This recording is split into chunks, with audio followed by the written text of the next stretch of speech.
Hi students, how are you? माहिती आहे ना मी कोण आहे? Your chemistry teacher VB Suryavanshi sir. नाव आपण 12वीचा केमिकल कायनेटिक्स हा टॉपिक आपण स्टार्ट केलेला आहे आणि या टॉपिकमध्ये मॉलिक्युलॅरिटी आणि मॉलिक्युलॅरिटीचे न्यूमेरिकल्स आपण पाहिले. बरोबर आहे ना? म्हणजे रिएक्शनच्या स्टेप्स कोणत्या असतात, RDS काय आहे, ओव्हरऑल रिएक्शन काय, कॅटालिस्ट कसा ओळखायचा, इंटरमिडिएट कसा ओळखायचा वगैरे वगैरे एक्झाम्पल्स भरपूर आपण घेतलेले आहेत. सो पुढे जाऊयात. आपण जायचं ना? ठीक आहे, पुढे जाऊयात. So next important point that is the integrated rate laws. Next point आहे बाळांनो, नेक्स्ट पॉइंट आहे that is the integrated rate laws. चला, so what is integrated rate law? Now the heading itself explains that when the rate law is integrated केल्यानंतर जे equation येणार आहे त्याला आपण बोलणार आहे इंटिग्रेटेड रेट लॉ. मग आता ऍक्च्युअली काय आहे? What is integrated rate law?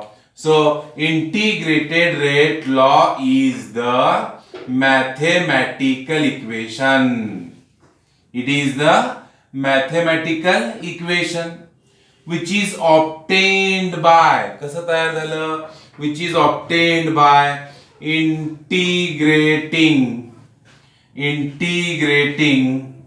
differentiated rate law equation. Integrating differentiating rate law equation, and which gives the direct relationship between concentration of reactant and time. That mathematical equation is called as the integrated rate law equation. कळतंय? खूप सोपं आहे, अतिशय सोपं आहे. What is integrated rate law? Integrated rate law equation is the mathematical equation which is obtained by, कसं तयार झालं? Integrating differentiating rate law equation, and which gives, काय देणार आहे आपल्याला ते equation? Direct relationship between concentration of reactant and time.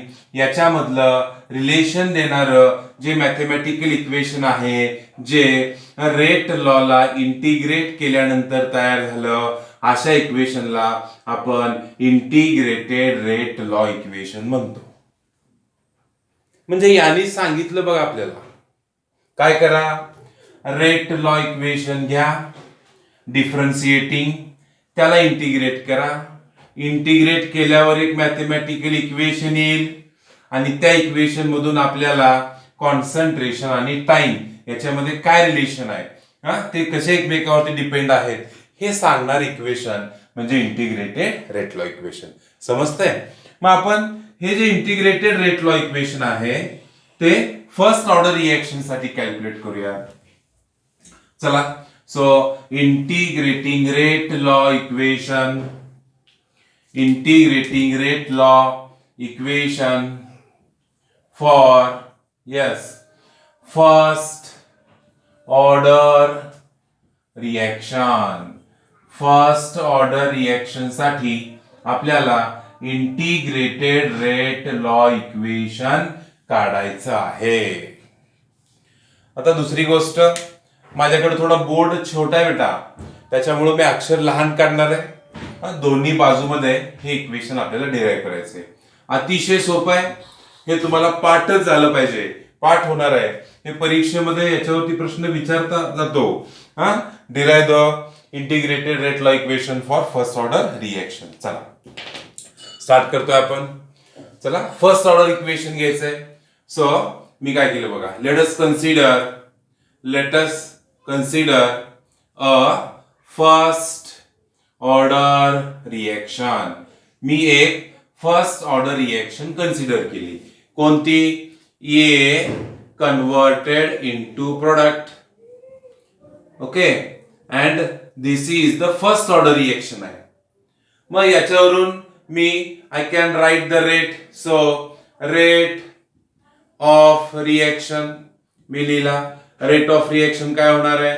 R is equals to है ना मायनस, कारण तो रिएक्टंट आहे, delta concentration of A into divided by D T. याला म्हणलं इक्वेशन 1. मग याचा आपण रेट लॉ काढूयात. सो रेट लॉ इक्वेशन काढूयात. रेट लॉ इक्वेशन हे फर्स्ट ऑर्डर आहे, म्हणजे रेट लॉ मध्ये याचा पॉवर किती असणार आहे? 1. So I can write R is equals to K into concentration of A चा पॉवर 1. याला म्हणलं इक्वेशन 2. बघा, पहिल्या इक्वेशन मध्ये पण रेटच आहे, दुसऱ्या इक्वेशन मध्ये पण रेटच आहे, म्हणून आपण इक्वेशन 1 and 2 वरून लिहू शकतो की हे दोन्ही काय झाले बेटा? Same. So from equation 1 and 2, equation 1 आणि 2 वरून काय झालं? मी लिहिलं, काय लिहिलं बघा, minus delta concentration of A divided bye D T बरोबर के इंटू कॉन्सन्ट्रेशन ऑफ ए. इथपर्यंत कळलं? आता इथं लक्ष द्या. आता इथं काय झालं? कॉन्सन्ट्रेशनची टर्म एकीकडे घेऊयात आणि dt तिकडे घेऊयात आणि या मायनसला पण तिकडे पाठवूयात. मी काय काय करायला लागलं समजतंय का? ए ला इकडे घेतोय, dt ला तिकडे पाठवतोय, साइन पण तिकडे गेला, म्हणजे काय राहिला इकडं? Delta concentration of A divided by हा concentration of A is equals to हा मायनस बी तिकडे पाठवला, मायनस के इंटू हा काय आला बेटा? D T. कळतंय? इथपर्यंत कळालं? मग आपल्याला काय करायचंय? हे डिफरन्शियल इक्वेशन झालं. कळलं का? हे काय झालं? Differential equation. मग या डिफरन्शियल इक्वेशनला आपल्याला आता इंटिग्रेट करायचं आहे. चला, सो या इक्वेशनला मी म्हणलो इक्वेशन 3. सो इंटिग्रेट है ना इक्वेशन 3 ला काय करायचंय? इंटिग्रेट करायचंय. पण इथं लक्षात ठेवा, इंटिग्रेशन करत असताना हे कॉन्सन्ट्रेशनची टर्म आणि टाइम हे व्हेरिएबल आहे. के इज कॉन्स्टंटचं इंटिग्रेशन होणार नाही. मग आता हे जे कॉन्सन्ट्रेशन आहे आणि टाइम आहे हे व्हॅरी होणार आहे. तो कसा होणार आहे बघा. सो इनिशियली बघा, initially at t is equals to 0 concentration of A आपण घेऊयात बेटा A0. कळतंय? आणि ऍट टाइम फायनल है ना maximum finally at t is equals to t काही वेळानंतर concentration of A is equals to AT. याचा अर्थ टाइम जो आहे तो मिनिमम 0 आहे आणि मॅक्झिमम किती आहे? t. कॉन्सन्ट्रेशन मिनिमम इनिशियली किती आहे? A0 आणि AT हे फायनल, हे इनिशियल हे फायनल. मग याच्या लिमिट मध्ये आपल्याला याला इंटिग्रेट करायचं आहे.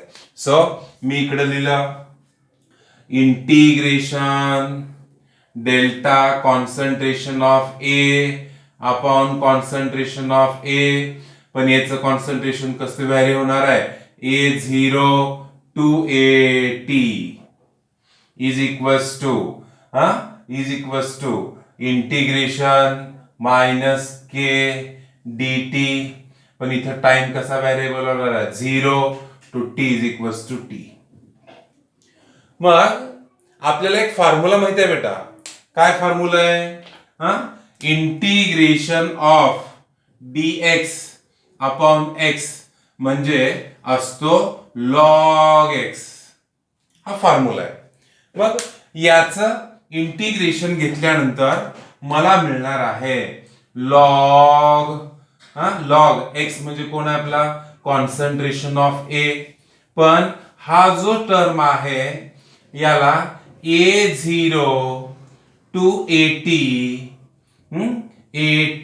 आपल्याला हे आन्सर इथे मिळालं इज इक्वल्स टू, बघा बेटा हा मायनस कॉन्स्टंट आहे, मायनस के बाहेर काढला त्याचं इंटिग्रेशन होणार नाही. मग दुसरा फॉर्म्युला माहिती आहे आपल्याला, काय? इंटिग्रेशन ऑफ dx चा फॉर्म्युला काय असतो x. मग इथं इंटिग्रेशन ऑफ dt चा फॉर्म्युला आला काय? काय आन्सर तिथं t आलं, पण हे जे t आहे ते सुद्धा t इज इक्वल्स टू 0 तो t is equals to t. याला लोअर लिमिट आणि याला अप्पर लिमिट. मग याचा आन्सर काढताना काय करतो आपण? Upper limit minus lower limit. मग काय मिळालं बघा आपल्याला, लॉग AT बरोबर आहे मायनस लॉग काय आला तुमचा A0 बरोबर आहे is equals to minus K. आता बघा t मधून 0 गेला, काय राहणार आहे t. कळतंय? आता आणखीन एक महत्वाची टर्म मी काय करणार आहे, मी या इक्वेशनला हे मायनस साइन काढण्यासाठी निगेटिव्हने मल्टिप्लाय करणार आहे. So multiply equation by minus. बाळांना माहिती आहे मायनसनी मल्टिप्लाय केला ना, जे प्लस आहे ते मायनस होणार आहे, जे मायनस आहे ते प्लस होणार आहे, आणि जे मायनस आहे ते सुद्धा प्लस. म्हणजे ही टर्म आपली प्लस होणार आहे, म्हणजे मी अगोदर घेतली लॉग A0 बरोबर आहे, ही प्लस ची टर्म झाली मायनस लॉग काय आला इथं AT बरोबर काय आला तुमचा KT. आता इथे एक फॉर्म्युला माहिती आहे आपल्याला, काय फॉर्म्युला माहिती आहे बघा, हा फॉर्म्युला काय log A minus log B म्हणजे काय असतो log A divided by B.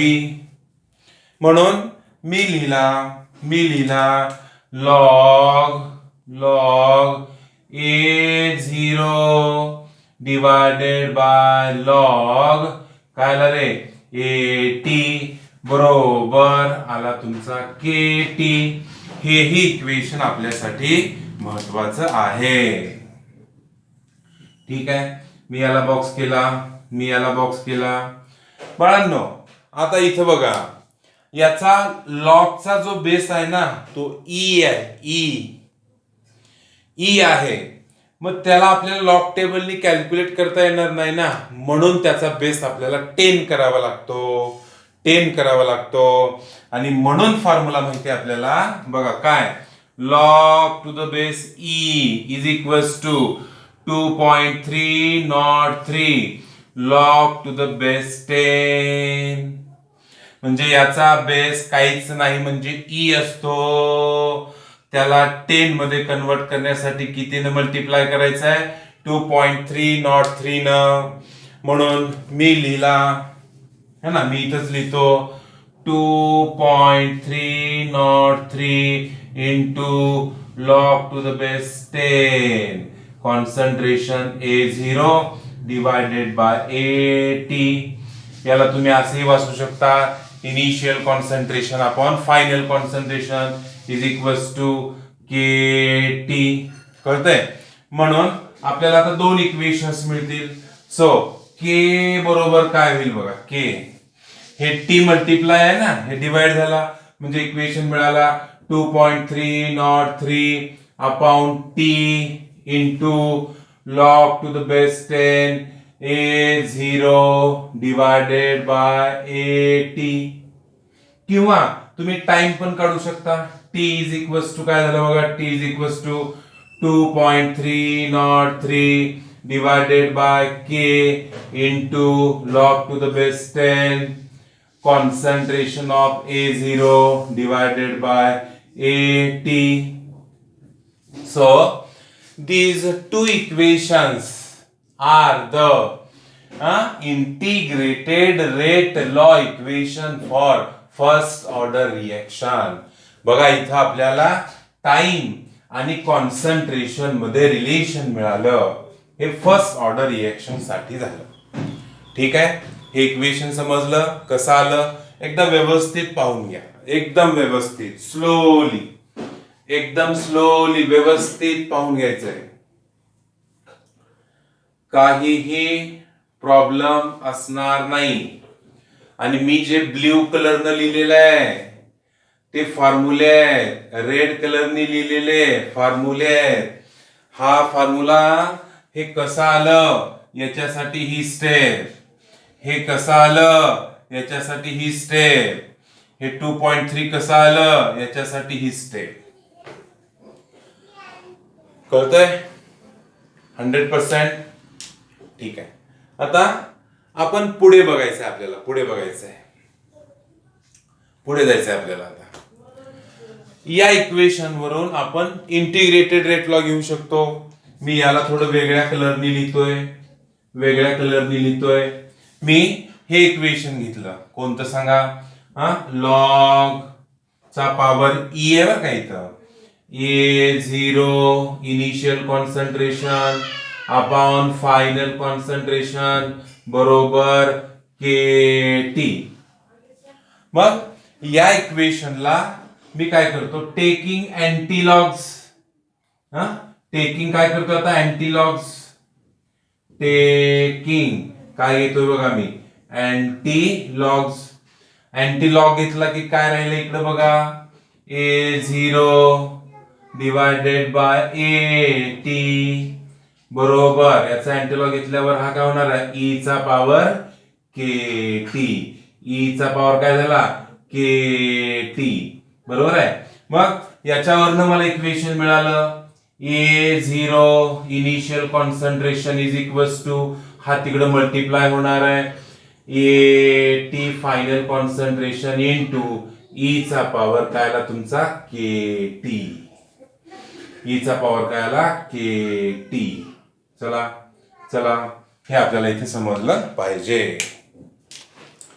मी आणखीन एकदा रिवाइज करतोय, आणखीन एकदा रिवाइज करतोय. व्यवस्थित लक्ष द्या, आहे ना लक्ष? चला. सो आपल्याला इंटिग्रेटेड रेट लॉ कॅल्क्युलेट करायचा आहे for the first order reaction. So for that reason काय केलं आपण, for that reason consider a first order reaction A converted into product. मग रेट ऑफ रिएक्शन काय होणार याचा, R is equals to minus, because this is reactant, change in concentration divided by change in time, equation 1. Now as this is the first order, we can write the rate law equation, and rate law equation becomes R is equals to K into concentration of A चा power काहीच नाही म्हणजे 1 नसतो, because first order reaction. Now when we observe these two equation 1 and 2, याचा rate सारखा आहे म्हणजे ही बाजू काय होणार, लेफ्ट साइड याची सारखी. So from equation 1 and 2 minus delta concentration of A upon dt is equals to K into concentration of A. Now कॉन्सन्ट्रेशनच्या टर्म एकत्र करूया आणि निगेटिव्ह साइन तिकडे पाठवूया. म्हणजे बघा काय मिळाला, delta concentration of A upon A म्हणजे डिफरन्शिएट झाला, is equals to minus K into dt. मग इंटिग्रेटेड रेट लॉ मध्ये काय सांगितलेलं आहे, डिफरन्शियल रेट इक्वेशन जे मिळालं त्याला इंटिग्रेट करायचं आहे. आणि इंटिग्रेट करत असताना जे व्हेरिएबल्स आहेत त्याच्या मिनिमम अँड मॅक्झिमम व्हॅल्यू माहिती पाहिजे. हे आपल्याला समजलं पाहिजे. Upper limit and lower limit. Lower limit म्हणजे कॉन्सन्ट्रेशन मिनिमम किती असणार आहे आणि मॅक्झिमम किती असणार आहे, किंवा इनिशियल किती असणार आहे आणि फायनल किती असणार आहे. सो याला म्हणलं equation third. Now integrating equation third within the limit. कसा? Initially at t is equals to 0 म्हणजे रिएक्शन स्टार्ट झाली नाही. At that time concentration of A is equals to A0. 0 for t0 असताना म्हणजे सुरुवातीला रिएक्शन स्टार्ट झाली नाही. And finally at t is equals to t म्हणजे काही वेळानंतर, काही क्षणानंतर, t इतक्या वेळानंतर Aचं कॉन्सन्ट्रेशन किती असणार आहे? AT. आणि वी नो दॅट A0 ची व्हॅल्यू जास्त असणार आहे, AT ची व्हॅल्यू कमी असणार आहे. हे आपल्याला माहिती आहे रिएक्टंटचं. नाव मग या इक्वेशनला इंटिग्रेट केलं. Integration delta concentration of A divided by divided by concentration of A within the limit A0 to AT. Within the limit A0 to AT is equals to integration of minus K into dt within the limit t is equals to 0 to t is equals to t. आता इकडे A0 आपण AT घेतलं कारण variable A आहे. इकडं t is equals to 0 to t is equals to t घेतला कारण variable t आहे, टाइम व्हेरिएबल आहे. मग आपल्याला माहिती आहे, काय माहिती आहे? Integration of dx by x चा फॉर्म्युला काय? log x. मग integration of delta concentration of A upon A चा फॉर्म्युला काय होणार आहे? log A. इकडे तसंच हा कॉन्स्टंट आहे मायनस के, तो बाहेर आला. आणि दुसरा फॉर्म्युला इंटिग्रेशन ऑफ dx म्हणजे काय असतो? x. So integration of dt म्हणजे काय असणार आहे? t. पण हा जो लॉग कॉन्सन्ट्रेशन ऑफ A आला विदिन द लिमिट्स आहे. Upper lower limit A0 to higher limit AT आणि t सुद्धा T0 to t is equals to t पर्यंत आहे. मग हे जे लिमिट आहे, हे जे इंटिग्रेशन आहे त्याच्यामध्ये काय करतो आपण? Upper limit minus lower limit. मग A ची व्हॅल्यू अप्पर काय? AT मायनस लोअर काय? A0 बरोबर मायनस के. आता बघा t is equals to t minus 0. t मधून 0 गेला किती राहिला? t. मग मी काय केलं, या इथं ही स्टेप थोडी महत्वाची आहे बरं का. ही स्टेप आपल्याला कळली पाहिजे. हे असं कसं केलेलं आहे, मी हे मायनस साइन काढून टाकण्यासाठी मायनसनीच मल्टिप्लाय केला. मायनसनी मल्टिप्लाय केल्यामुळे जो प्लस आहे तो मायनस होणार आहे, जो मायनस आहे तो प्लस होणार आहे. म्हणजे इथं मायनस A0 आहे ते काय झालं? प्लस. आणि प्लस AT आहे ते झालं minus is equals to KT. मग आपल्याला हा फॉर्म्युला माहित आहे, log A minus log B चा log A divided by B. Minus subtraction मध्ये लॉग डिवाइड होतो. सो आला log A0 upon AT. Concentration of A0 upon AT is equals to KT. पण इथं लॉगचा बेस काहीच नाही म्हणजे E असतो आणि लॉगच्या बेस E ला 10 मध्ये कन्वर्ट करण्यासाठी आपण त्याला मल्टिप्लाय करतो बेटा 2.303 न. मग 2.303 न मल्टिप्लाय केल्यावर इक्वेशन मिळालं 2.303 into log to the base 10 initial concentration upon final concentration is equals to KT. मग K इथंच ठेवला, T कडे पाठवला, तो डिवाइड झाला म्हणून इंटिग्रेटेड रेट लॉ मिळाला. K is equals to 2.303 divided by t into log to the base 10 A0 upon AT. मग काही जण म्हणतील सर K ला इकडे पाठवा, T चं इक्वेशन तयार करा, मग टाइम काढता येईल. T is equals to 2.303 upon K into log to the base 10 initial concentration upon final concentration. Now in this equation we get the direct relationship between time and concentration of reactant. Hence it is the integrated rate law equation. Now integrated rate law equation आपल्याला competitive exam मध्ये विचारतात. मग मी या इक्वेशनला घेतलं, समजा आपण याला म्हणूयात इक्वेशन 4. सो 4 इक्वेशनला घेतलं आणि त्याचा अँटीलॉग घेतला. लॉगचा अँटीलॉग घेतला की ती व्हॅल्यू राहणार A0 अपॉन AT बरोबर. याचा अँटीलॉग घेतला e to the power KT. मग हा AT तिकडे पाठवला, सो काय झाला?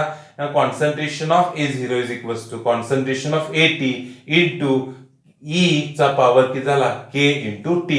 दिस is also the integrated rate law equation. हे सुद्धा काय? इंटिग्रेटेड रेट लॉ इक्वेशन आहे. कळते सगळ्यांना? 100%. काय डाऊट नाहीये? काय डाऊट नाहीये? बघा बरं, मी आणखीन एकदा समजून सांगितलं. काय डाऊट असेल तर बघा. ठीक आहे. आता याच्यावरून आपण पुढे जाऊया. नेक्स्ट पॉइंट बघूया.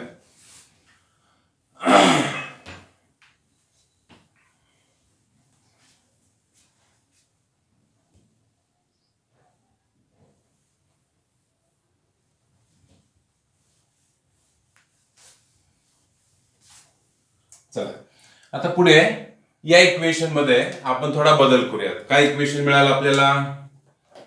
व्हॉट वी गेट हा सांगा. k is equals to 2.303 divided by t into log to the base 10 initial concentration upon AT म्हणजे फायनल कॉन्सन्ट्रेशन, A0 म्हणजे initial concentration and this is the final. थोडा change करूयात आपण. हा, suppose बघा रे, suppose initially at t is equals to 0 concentration of A is equals to आपण घेतला A moles per dm cube. किती?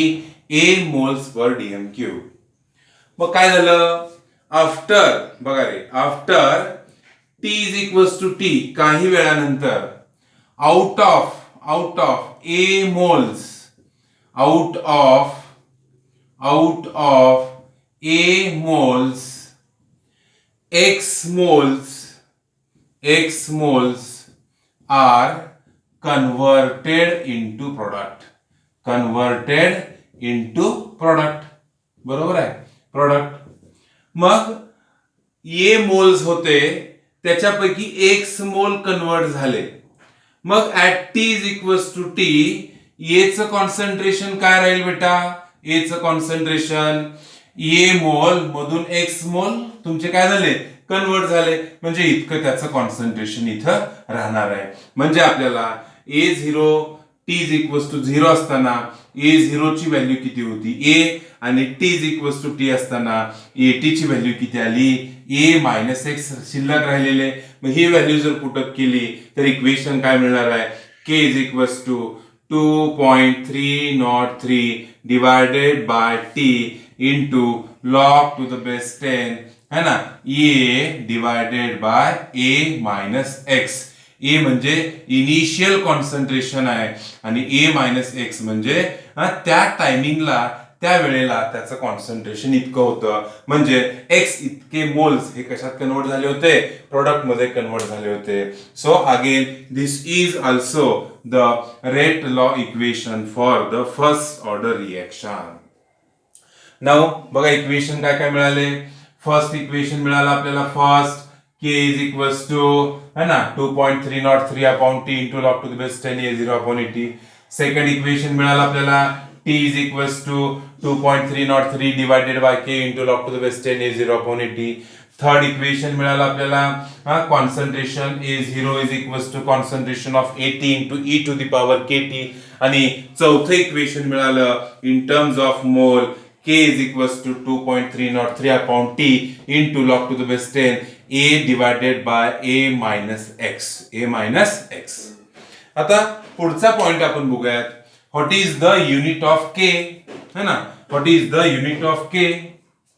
चला नेक्स्ट पॉइंट आपण बघूयात. हे आले लक्षात? घ्या स्क्रीनशॉट काढून. चला पुढचा पॉइंट बघूयात. What is the unit of k for first order reaction. So my next point is unit of k म्हणजे रेट कॉन्स्टंट फॉर कोणासाठी? First order reaction. चला फर्स्ट ऑर्डर रिएक्शन साठी रेट कॉन्स्टंटचे युनिट काय असेल? फॉर्म्युला काय? k is equals to 2.303 upon t into log to the base 10 concentration of A0 divided by concentration of AT. Now ही जी log ची टर्म आहे, log ची जी टर्म आहे, this is the ratio of same quantity. Same क्वांटिटीचा हा ratio आहे आणि सेम क्वांटिटीचा रेशिओ असल्यामुळं इट इज युनिटलेस, याला युनिट नाहीये. मग राहिलं काय आता टी. म्हणून टी चे युनिट काय आपल्याला माहित आहे. टाइम कशामध्ये मोजतो आपण, सेकंद मध्ये किंवा मिनिट मध्ये किंवा आवर्स मध्ये, बरोबर आहे. म्हणून युनिट काय झालं, हेच unit of K for first order reaction is per second, है ना. टी डिवाइड आहे किंवा पर मिनिट किंवा पर आवर्स, है ना, पर आवर्स किंवा पर मंथ्स मध्ये दिलं तर पर मंथ्स, पर वीक्स मध्ये पण म्हणता येईल आपल्याला किंवा per day. So these are the units of K for first order reaction. कोणासाठी, फर्स्ट ऑर्डर रिएक्शन. बघा एकदा युनिट समजलं का बघा, युनिट समजलंय का बघा. ठीक आहे, ओके. सो आपण इथे थांबतोय, या व्हिडिओमध्ये इथे थांबतोय. फर्स्ट ऑर्डर रिएक्शनचा इंटिग्रेटेड रेट लॉ इक्वेशनचं डेरिव्हेशन पाहिलेलं आहे, ते तुम्हाला समजलं असेल. आपण इथे थांबतोय. याच्या पुढचा पार्ट नेक्स्ट व्हिडिओमध्ये घेऊयात. तोपर्यंत धन्यवाद.